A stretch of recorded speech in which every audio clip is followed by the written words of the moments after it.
নমস্কার শ্রোতা ভক্তরা, আজকে আমরা এই ভিডিও থেকে জেনে নেব শীতলা অষ্টমী তিথির ব্রত ও মাহাত্ম্য কথা। বহু প্রাচীনকালে এই ভারতীয় দেবভূমিতে এক রাজার বড় পুত্রের বসন্ত রোগ হয়, আর অন্যদিকে ওই রাজ্যের অন্য এক চাষির ছেলেরও সেই একই বসন্ত রোগে আক্রান্ত হয়। কিন্তু ওই চাষি ছিল প্রচণ্ড শীতলা মাতার ভক্ত।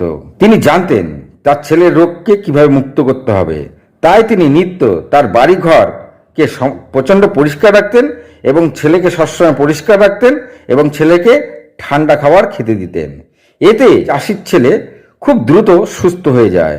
আর অন্যদিকে রাজা ছেলের আরোগ্য কামনায় দেবী শীতলা মাতার একটি সুন্দর মন্দির তৈরি করে এবং সেখানে তিনি মহা ধুমধাম করে মাতার পূজা অর্চনা করতে থাকলেন।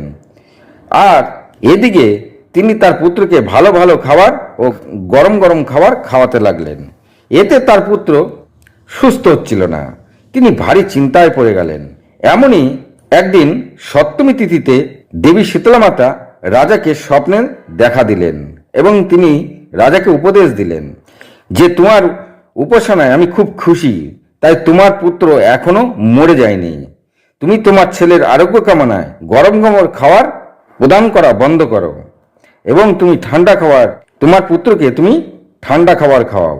এতে তোমার পুত্র দ্রুত আরোগ্য লাভ করবে।